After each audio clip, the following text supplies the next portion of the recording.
اگر دیر تک لگاتے رہیں گے میری بد دعا لگے تو یقیناً نعرہ اٹھ جائے گا. اور کسی حکیم کے اندر وہ طاقت نہیں کہ وہ بیٹھا دے. جلسہ گاہ میں آئے ہیں یہ سوچ کر بیٹھے آپ، چاہے سہراب قادری صاحب پڑھے چاہے کوئی بھی پڑھے، قیصر اعظمی آپ کو دوبارہ فرمائش کرنے کے لیے ادب و احترام کے علاوہ شور مچائیں گے اگر، تو میں سمجھتا ہوں کہ یہ لائق مستحسن نہیں ہے. شور مچا کے کسی دوسرے شاعر کو آواز نہیں دیں گے آپ. ہر آنے والے مہمان کی عزت ہوتی ہے.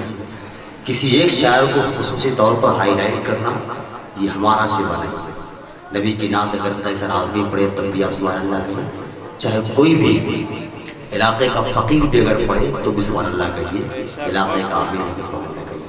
اگر آواز سے پسند کرتے ہیں جائیے پھر یہ دنیا کی کسی اور لوگوں کی آواز کو سنیے. نبی کی نعت سننا چاہتے ہیں تو چاہے وہ ترنم سے پڑھا جائے چاہے تہتے پڑھا جائے. یہ باتیں آپ سے بات کریں بالکل سیرت بتا رہا ہوں میں. وائیے بنا کسی تاخیر کے ممبر پاک مصطفیٰ علیہ السلام علیہ قسم الشان خطیب علامہ لال محمد صلی اللہ کی شکل میں بیٹھے ہوئے ہیں. نعت کے شعر سے بات کر لیں. قلب میں جذبہ ایمان کہاں سے آتا، سلیقہ سے سبحان اللہ کہہ رہے آپ. قلب میں جذبہ ایمان کہاں سے آتا، یا رسول اللہ آپ آتے نہ تو قرآن کہاں سے آتا، آپ آتے نہ تو قرآن کہاں سے آتا. آپ مسلمان ہیں، شیر ہیں. ہاں زندہ باد. ہندوستان کا ایک شیر بوڑھا ہو گیا تھا چڑیا گھر میں. اسے خواہش ہوئی کہ جب بوڑھا ہو گیا ہوں بیٹھ کے یہاں بھی کھانا ہے تو چلا جائے سعودی ہی. سعودی پہنچ گیا. پہلے دن اسے کھانے میں چنا دیا گیا، دوسرے دن کیلا دیا گیا. بہت پریشان ہوا کہ میری غذا کیا ہے، لوگ چنا دے رہے ہیں، مونگ پھلی دے رہے ہیں، کیلا دے رہے ہیں. تیسرے دن مونگ پھلی دی گئی، پہلے دن چنا کیلا دیا گیا. تیسرے دن جب عاجز آ گیا اس سے کہا تمہیں معلوم نہیں شیر کھاتا کیا ہے؟ کہا ہاں معلوم ہے شیر کھاتا ہے. کیا کھاتا ہے؟ کہا گوشت کھاتا ہے. کہا تم نے مونگ پھلی چنا اور کیلا کیوں دیا؟ کہا شیر جی تمہیں معلوم ہونا چاہیے تم جس بیزے پر آئے ہو شیر کا نہیں بندر کا بیزا ہے. آپ کو یہ معلوم ہونا چاہیے آپ کہاں پر آئے ہوئے ہو، کیا کرنے آئے ہوئے. قلب میں جذبہ ایمان کہاں سے آتا، یا رسول اللہ آپ آتے نہ تو قرآن کہاں سے آتا. ہے خدا ایک یہ اعلان کہاں سے آتا، یعنی بت خانوں میں طوفان کہاں سے آتا. ہے خدا ایک یہ اعلان کہاں سے آتا، یعنی بت خانوں میں طوفان کہاں سے آتا. تجھ پہ قربان میری جان ربیع الاول، تجھ پہ قربان میری جان ربیع الاول. تو نہ آتا تو یہ رمضان کہاں سے آتا، تو نہ آتا تو یہ رمضان کہاں سے آتا. خواجہ ہند کا احسان ہے ہم پہ یاروں. آپ خاموش ہیں، پورے مجمع سے ایک آدمی سبحان اللہ کہے گا. ایک آدمی کون ہے؟ ہر آدمی سوچے وہ میں ہوں. خاموش ہو گئے میں سمجھوں گا کہ ہندوستانی نہیں ہے. قلب میں جذبہ ایمان کہاں سے آتا، آپ آتے نہ تو قرآن کہاں سے آتا. ہے خدا ایک یہ اعلان کہاں سے آتا، یعنی بت خانوں میں طوفان کہاں سے آتا. خواجہ ہند کا احسان ہے ہم پہ یارو، خواجہ ہند کا احسان ہے ہم پہ یارو. ورنہ بھارت میں مسلمان کہاں سے آتا، ورنہ بھارت میں مسلمان کہاں سے آتا، ورنہ بھارت میں مسلمان کہاں سے آتا. ادب و احترام کے ساتھ یہ خوشخبری آپ نے سماعت کر لی. جتنی بھی شعراء کرام کو انجمن برکاتیہ کے اراکین نے دعوت حکم دی تھی، چاہے وہ شاعر اسلام جناب سہراب قادری ہوں، مداح مصطفیٰ جناب ہلال ڈانڈی ہوں، جناب قاری غیاث الدین صاحب، یہ جتنی بھی شعراء کرام تمام کے تمام تر یقینی طور پر یہاں آ چکے ہیں. انشاءاللہ سہراب قادری صاحب ممبر پاک مصطفیٰ علیہ السلام پر جلد ہی آنے والے ہیں. انجمن برکاتیہ کے اراکین سے گزارش کر رہا ہوں جلدی ان کی تصویریں دکھا دی جائے عوام کو، ورنہ کہیں ایسا نہ ہو کہ ہمارے صدمے میں کچھ لوگ بے ہوش نہ پڑ جائیں. میں بلا کسی تاخیر کے خطیب ذوقار علامہ لال محمد صاحب سے گزارش کر رہا ہوں کہ وہ تشریف لائیں اور اپنے خطاب سے ہم تمام سامعین کو نوازیں. نعرے تکبیر! ایک شاندار خطاب کے لیے تیار ہو جائے، بہت عظیم الشان خطاب کے تیار ہو جائے. دیوریا سے علامہ لال محمد صاحب کو کیوں بلایا گیا ہے، تقریر سننے کے بعد سے آپ فیصلہ کر لیں گے کہ ان کو اس سے پہلے یہاں کیوں نہیں بلایا گیا. نعرے تکبیر!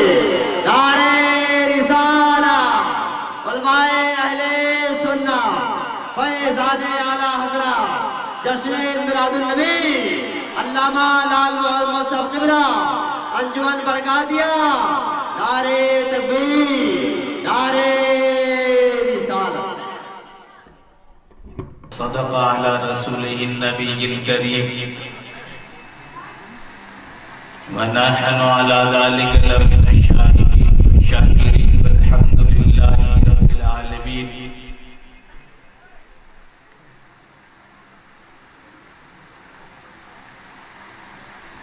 تیرا میرا شیشے کا گھر،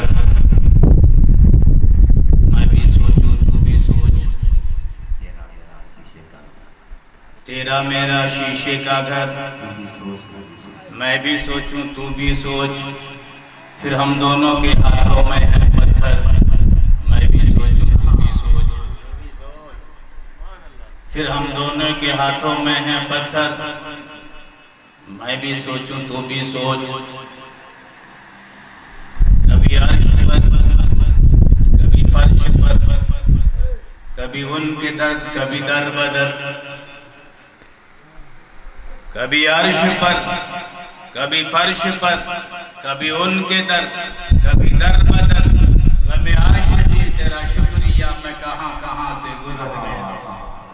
غم عاشقی تیرا شکریہ میں کہاں کہاں سے گزر گیا. کبھی میں شام ابد گیا، کبھی میں صبح ازل گیا. کبھی میں شام ابد گیا ہوں، کبھی میں صبح ازل گیا ہوں. تلاش جانا میں خدا ہی جانے کتنی منزل نکل گیا ہوں.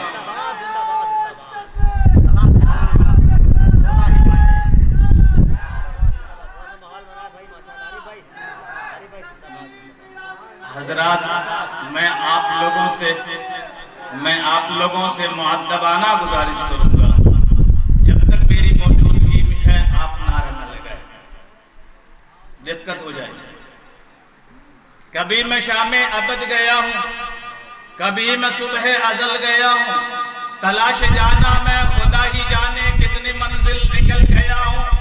میرے جنازے پہ رونے والوں فریب میں ہو بغور دیکھو. میرے جنازے پہ رونے والوں فریب میں ہو بغور دیکھو. مرا نہیں ہو غم لبیب لباس ہستی بدل گیا ہوں. مرا نہیں ہو غم نبی میں لباس ہستی بدل گیا ہوں.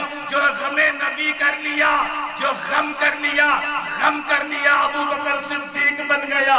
غم کر لیا عمر ہو گئے، غم کر لیا عثمان ہو گیا، غم کر لیا حیدر کرار ہوئے، غم کر لیا حسین اعظم ہوئے، اور غم کر لیا غوث اعظم بنے. غم کر لیا تو خواجہ خواجگان بن گئے. جس نے غم کر لیا اللہ تعالیٰ نے ان کے در کو غم کو دور کرنے والا در بنا. بعد خطبہ قرآن المجید کی آیت کریمہ. میں کہیں دور کا نہیں ہوں، میں بھی آپ کے ہی ضلع کا، آپ کے ہی دیار کا رہنے والا ہوں. حضرت نے میرا نام دیوریا ہی کہا ہے، حقیقت میں عازمی ہوں.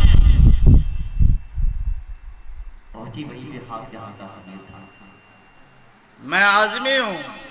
دیوریا میں تو کام کرتا ہوں، ہر ہفتے جی ایم پور آتا ہوں، اور ہر تیسرے ہفتے اعظم گڑھ کا آنا جانا ہوتا ہے. بہرحال میں دور کا نہیں ہوں، آپ کے ہی دیار کا ہوں. بعد خطبہ میں نے ایک چھوٹی سی آیت کریمہ اپنے ذہن میں اصلاح معاشرہ کو رکھ کر کے آیت کریمہ کی تلاوت کی ہے، اپنے آپ کے مشرف کیا ہے. تھوڑی دیر آپ حضرات سے مخاطب رہوں گا. آئیے سب سے پہلے جی لگا کر کے ہمارے اور آپ کے ساری کائنات کے مرکز عقیدت آقا نامدار، مدینے کے تاجدار، دونوں عالم کے مالک و مختار، گنبد خضرا کے نیچے آرام فرمانے والے آقا و داتا حضور احمد مجتبی محمد مصطفیٰ صلی اللہ تعالی علیہ وسلم کی بارگاہ میں ایک بار پھر درود و سلام کا ہدیہ پیش کیجئے. محبت سے پڑھیں.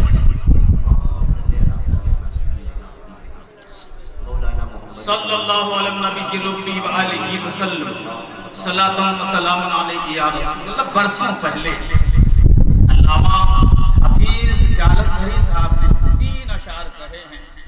وہ اشعار مجھے بہت پسند ہے، شاید آپ کو بھی پسند ہو۔ سلام اے آمنہ کے لال، اے محبوب سبحانی، سلام اے آمنہ کے لال، اے محبوب سبحانی، سلام اے فخر موجودات، اے فخر نوع انسانی، سلام اے ذل رحمانی، سلام اے نور یزدانی، تیرا نقش پا بن گیا زندگی کی لوح پیشانی۔ یا رسول اللہ تیرے آنے سے رونق آ گئی گلزار ہستی میں، یا رسول اللہ تیرے آنے سے رونق آ گئی گلزار ہستی میں، شریک حال قسمت ہو گیا پھر فضل ربانی۔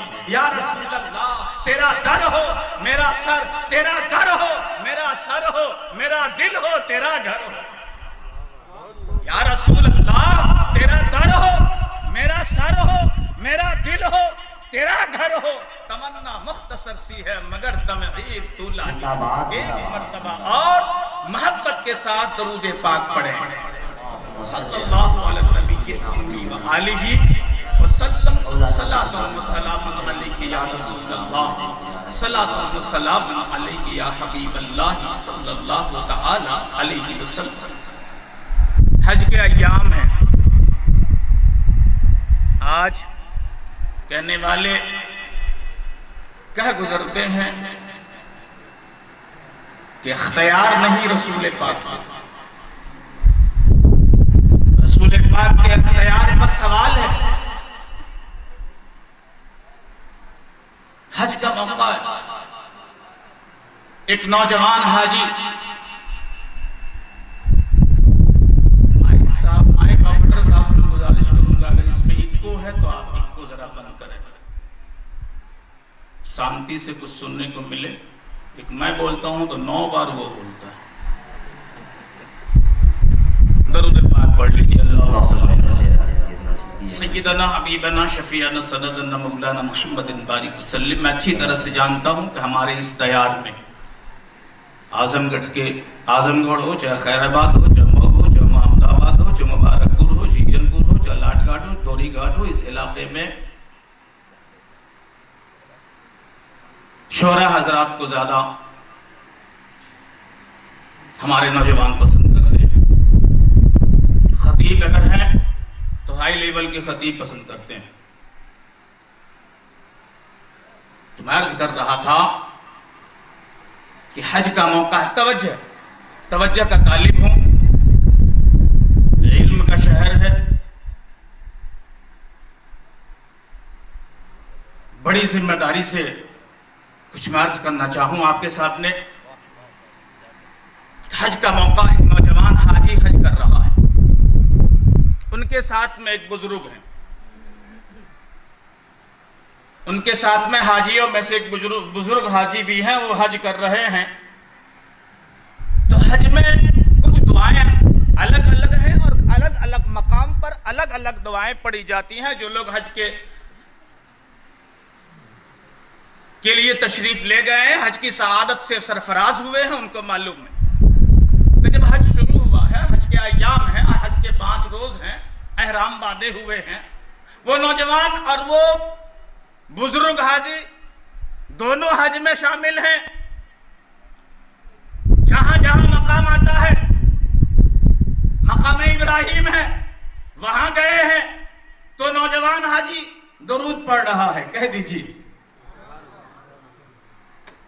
طواف کعبہ کر رہا ہے، درود پڑھ رہا ہے، غلاف کعبہ چوم رہا ہے، درود پڑھ رہا ہے، مطاف میں گھوم رہا ہے، درود پڑھ رہا ہے، سعی صفا و مروہ کر رہا ہے، درود پڑھ رہا ہے، اور آب زمزم پی رہا ہے، درود پڑھ رہا ہے۔ جب وہ ان مقامات سے گزر گئے تو پھر مینا تشریف لے گئے، مینا میں گئے تو وہاں بھی درود پڑھ رہے ہیں، رات ہے تو درود پڑھ رہا ہے، دن ہے تو درود پڑھ رہا ہے۔ پڑھتے پڑھتے جب صبح کو عرفات کے میدان میں پہنچے، وہاں سب لوگ نمازوں میں مشغول ہیں، سب لوگ وہاں پر نمازوں میں مشغول ہیں، توبہ استغفار میں مشغول ہیں، لیکن وہ نوجوان درود پڑھ رہا ہے۔ وہ بزرگ حاجی ان کا ہاتھ پکڑا، کہے بیٹا یہ مقام ایسا ہے جہاں پر توبہ کیا جاتا ہے، جہاں پر اللہ سے مغفرت چاہی جاتی ہے،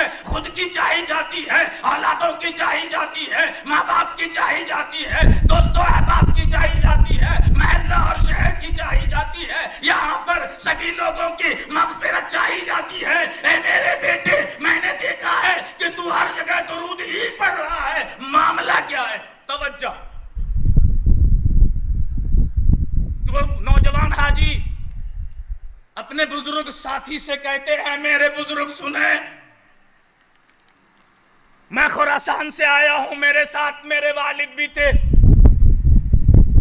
کربلا کے دمشق کے قریب ہم لوگ پہنچے تو رات ہوئی, ہم نے خیمہ ڈالا, خیمہ ہم نے سجا دیا, خیمہ سجایا, باپ آرام کرنے چلے گئے, میں کھانے کا انتظام کے لیے لگ گیا. جب شام ہوئی تو میں دیکھتا کیا ہوں کہ والد گرامی کے چہرے پر تغیرات ہیں.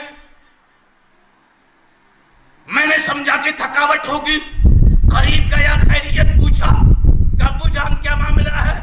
باپ نے کہا بیٹا میری حالت بڑی غیر ہو رہی ہے, مجھے بے قراری ہے, مجھے بے چینی ہے, مجھے تسلی نہیں ہو رہی ہے, مجھے قرار نہیں آ رہا ہے, مجھے قرار نہیں آ رہا ہے.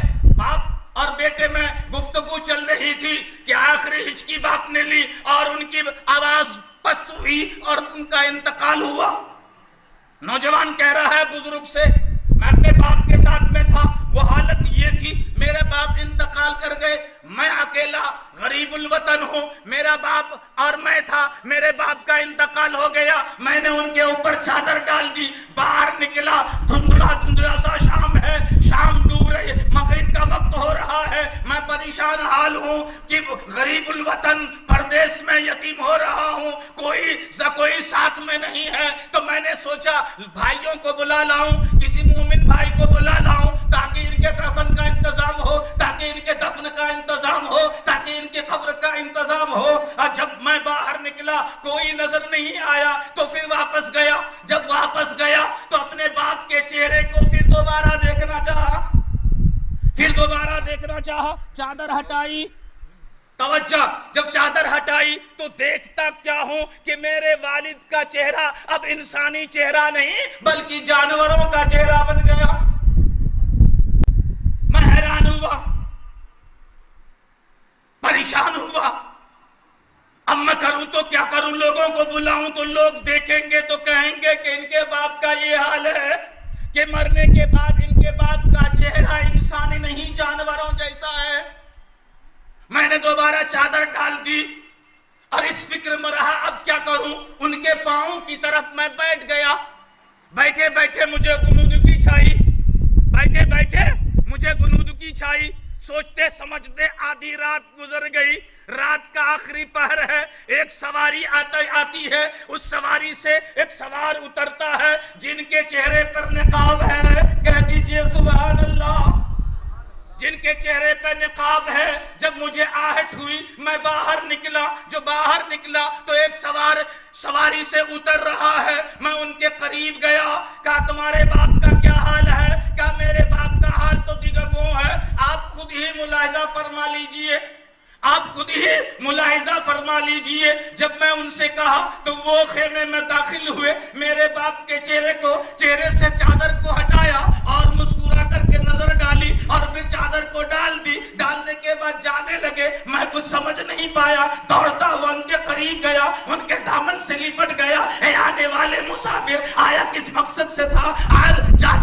کس وجہ سے رہے ہو؟ وجہ کیا ہے؟ آنے کا مقصد کیا ہے اور جانے کی وجہ کیا ہے؟ کم سے کم یہ تو بتا دو, آئے کیوں تھے, جا کیوں رہے ہو؟ کہا دیکھو اپنے باپ کا چہرہ جا کے دوبارہ دیکھو, جاؤ اپنے باپ کو دوبارہ, اپنے باپ کے چہرے کی زیارت دوبارہ کرو. جب میں دوبارہ گیا, چادر ہٹایا, خدا کی قسم, رب کعبہ کی قسم, رب ذوالجلال کی قسم, رب العالمین کی قسم, جب میں چادر ہٹایا تو میرے باپ کا چہرہ 14ویں رات کے چاند کی طرح چمک رہا تھا.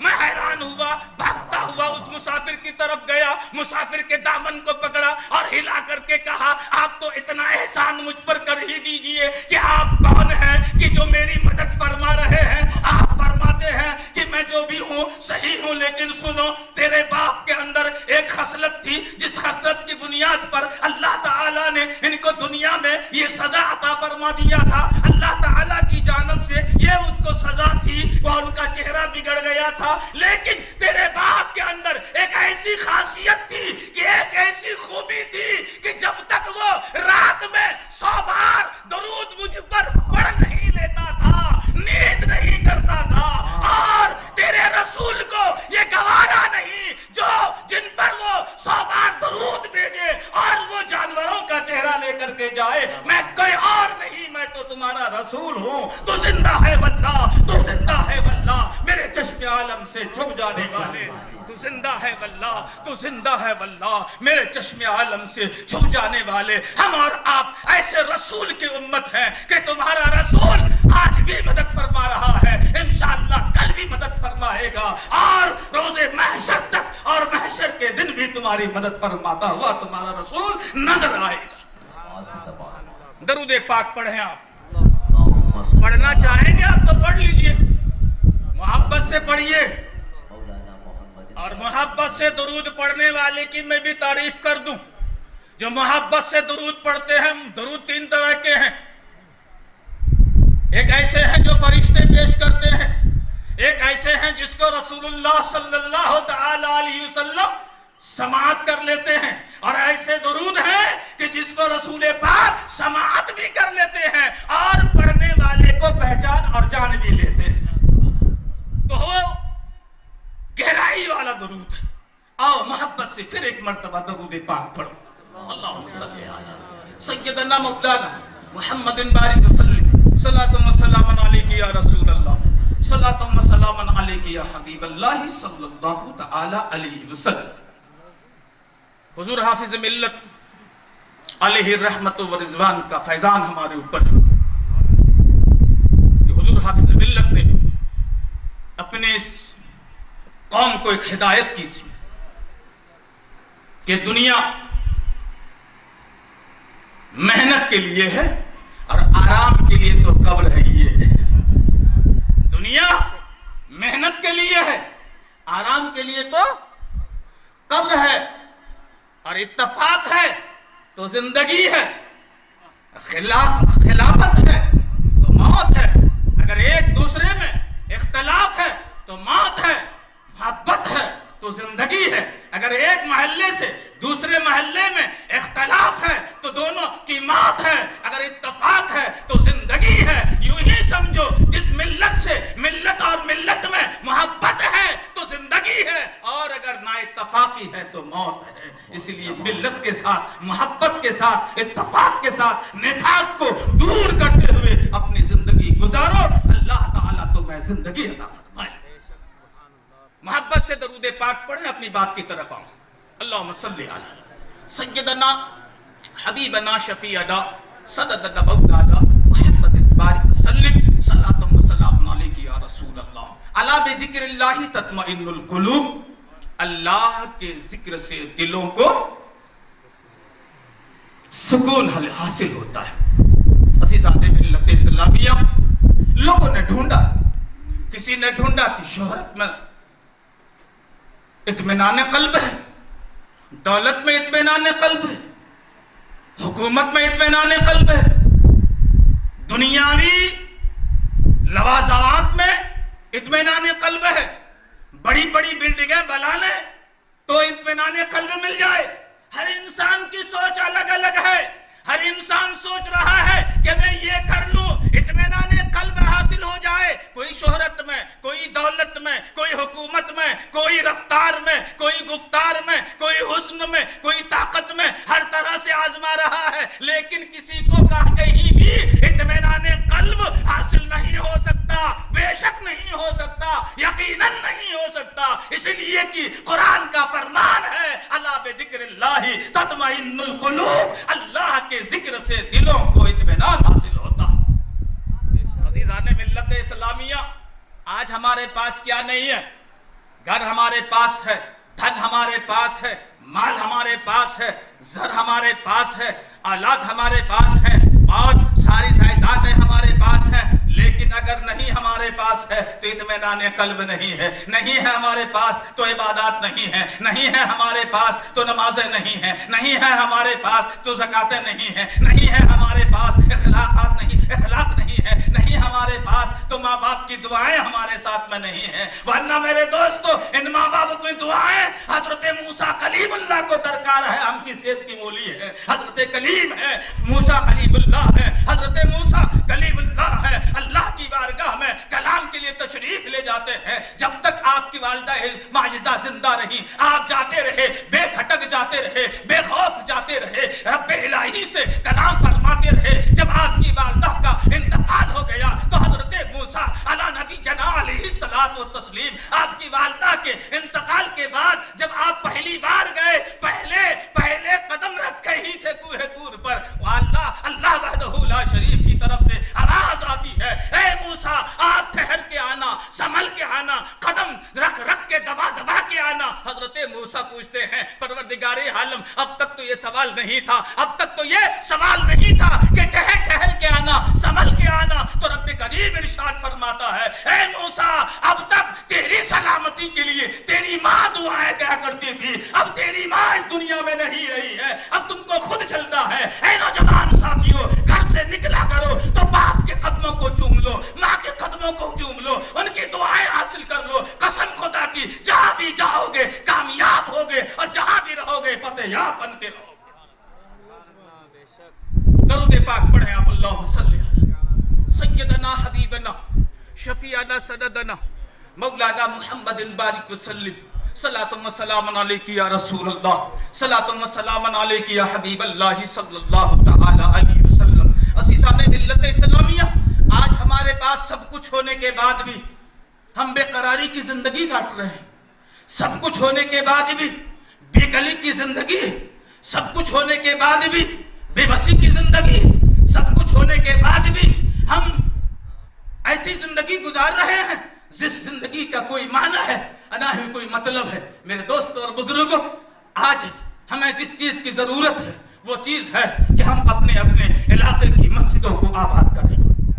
اگر ہم اپنے علاقوں کی مسجدوں کو آباد کر لیتے ہیں، ہر گھر سے جتنے بھی بالغ لوگ ہیں، نماز ان پر فرض ہے، 8 سال کی عمر سے لے کر کے 82 سال تک کے عمر میں جتنے لوگ ہیں، اگر سب لوگ مل کر کے اپنے علاقے کی مسجدوں کو آباد کر لیں، خدا کی قسم ان ظالموں کو، ان دشمنوں کو مارنے کی ضرورت نہیں۔ تمہاری عبادات اور تمہاری ایکتا، تمہاری محبت، تمہارے اتفاق کو دیکھتے ہی وہ گٹ گٹ کے مرنا شروع کر لیں گے۔ تم اللہ کے گھر کو آباد کر لو، خداوند قدوس تمہاری حفاظت فرما لے گا۔ درود پاک پڑھیں، اللہم صلی علی سیدنا حبیبنا شفیعنا سندنا مولانا محمد بارک وسلم، صلاۃ و سلام علیک یا رسول اللہ، صلاۃ و سلام علیک یا حبیب اللہ صلی اللہ تعالی علیہ وسلم۔ آج ہمارے پاس ساری سہولتیں موجود ہونے کے بعد بھی ہم اللہ تعالی وحدہ لا شریک کی بارگاہ میں سجدہ کرنے سے محروم ہیں۔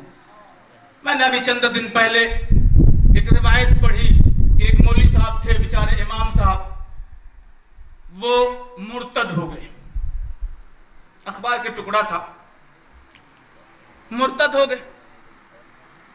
تو جب علاقے کے مولوی صاحب مرتد ہوئے تو دور کے بڑے مولانا صاحب کو بلا کر کہا گیا کہ ایسی سی بات ہو گئی، جو امام صاحب تھے، اسلام میں تھے، امام صاحب تھے، وہ مرتد ہو گئے ہیں، ان سے سوال پوچھا جائے۔ تو بڑے عالم صاحب آئے، ان سے سوال پوچھا گیا کہ تو نے ایسا کیوں کیا؟ مختصر میں بتا دوں کہ انہوں نے کہا کہ پہلی بار میں امام تھا، صبح اٹھا، حاجت تھی نہانے کی، میں نے ڈرتے ڈرتے اسی حالت میں نماز پڑھا دی۔ میں نے سوچا کہ اللہ کا عذاب نازل ہوگا، لیکن عذاب نازل نہیں ہوا۔ پھر میں نے اس کو معمول بنا لیا، ہمیشہ بے وضو کے اور بے غسل کے نمازیں پڑھاتا رہا، لیکن مجھ پر کوئی عذاب نازل نہیں ہوا۔ تو بڑے عالم صاحب نے کہا، بے وقوف، ظالم، مردود، اللہ کا عذاب کیا تم پر آسمان سے برستا؟ رب کریم نے اپنا پیارا دین تم سے چھین لیا، اس سے زیادہ عذاب کیا ہو سکتا ہے؟ اس سے زیادہ عذاب کیا ہو سکتا ہے کہ رب نے تم سے اپنا پیارا مذہب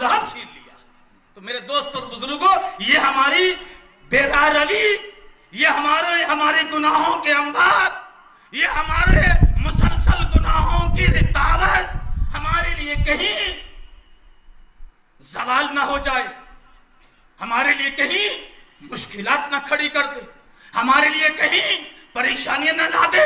اسی لیے سمجھ جاؤ کہ اپنے رب کی طرف رجوع کر لو، اپنے رب کی طرف رجوع کر لو، رب کریم وحدہ لا شریک کی بارگاہ میں آ جاؤ۔ قرآن پاک کی ایک آیت ہے، ہمارے حفاظ کرام موجود ہیں، یا ایھا الانسان ما غرک بربک الکریم، یا ایھا الانسان ما غرک بربک الکریم۔ آپ نے کبھی اشتہار دیکھا ہوگا گمشدہ کی تلاش؟ مختصر میں بتاؤں گا۔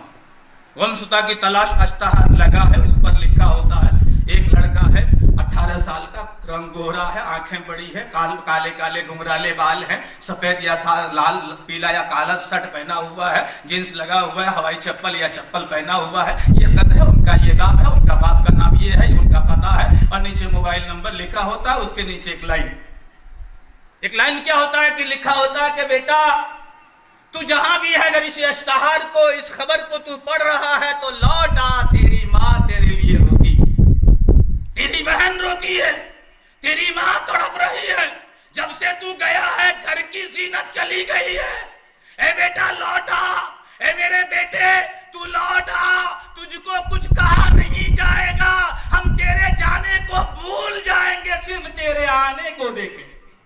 یہ لکھا ہوتا ہے نا، اور نیچے لکھا ہوتا ہے جو سجن اس کی خبر دے گا ان کو انعام دیا جائے گا۔ یہ تو اشتہار ہے۔ اور قرآن پاک کی ایک آیت ہے، یا ایھا الانسان ما غرک بربک الکریم، رب کریم مخاطب ہے حاجیوں سے نہیں، نمازیوں سے نہیں، مطاف میں طواف کرنے والوں سے نہیں، صفا اور مروہ کے صحیح کرنے والوں پر نہیں، مینا کی وادی میں راتیں گزارنے والوں پر نہیں، عرفات میں رو رو کر کے دعائیں مانگنے والوں پر نہیں، مزدلفہ پر شب بیداری کرنے والے پر نہیں، ماں باپ کی خدمت کرنے والوں پر نہیں، اللہ تعالیٰ مخاطب ان سے ہے، اے میرے گنہگار بندے، قربان جاؤ رب کریم کہ اس عظمت، اس رحم و کرم پر رب کریم مخاطب ہے اپنے گنہگار بندوں پر، اے میرے گنہگار بندے لوٹا، اے میرے شرابی بندے لوٹا، بے نمازی بندے لوٹا، بے گنہگار بندے لوٹا، جھوٹ بولنے والے تو بھی لوٹا، غیبت کرنے والے تو بھی لوٹا، پیٹھ پیچھے شکایت کرنے والے تو بھی لوٹا، ماں باپ کو ستانے والے تو بھی لوٹا، مسجد کی رقم کو کھانے والے تم بھی لوٹا، مدرسے کو برباد کرنے والے تو بھی لوٹا، ارے جتنے گنہگار ہیں لوٹ آؤ، تم اگر لوٹ آتے ہو یعنی توبہ کر لیتے ہو تو تمہارے جانے کو نہیں دیکھیں گے، تو شرابی تھا معاف کر دیا جائے گا، تم گنہگار تھا معاف کر دیا جائے گا، ارے بندے اگر تمہارے گناہ سمندر کے جھاگ کے برابر ہے تو معاف کر دیا جائے گا، آسمان کے تاروں کے برابر ہے معاف کر دیا جائے گا، درخت کے پتوں کے برابر ہے معاف کر دیا جائے گا، اور زمین کے ذرات کے برابر ہے معاف کر دیا جائے گا۔ اے میرے بندے تو لوٹ آ، تیرے جانے کو نہیں ہم تیرے آنے کے دیکھیں گے۔ میرے دوستو لوٹ آؤ، اپنے علاقے کی مسجد کو آباد کر لو، آؤ اگر تمہارے پاس ماں باپ ہے ان کے قدموں کو چوم لو، آؤ تمہارے پاس والدین ہے ان کی خدمت کر لو، آؤ تمہارے پاس مدرسے ہیں ان کی حفاظت کر لو، آؤ تمہاری محلے یا گھر میں شہر میں مسجد ہے ان کی حفاظت کر لو۔ حفاظت کا مطلب یہ ہے آؤ اس مسجد کو اپنے سجدوں سے سجا لو، تو مسجد کو سجا دو، اللہ تمہارے گھر کو سجا دے گا، تمہارے دل کو سجا دے گا، تمہاری قبر کو سجا دے گا، تمہاری عاقبت کو سجا دے گا، اللہ تعالیٰ تمہاری زندگی کو خوشحال اور تمہاری زندگی کو بہترین نمونہ بنا دے گا۔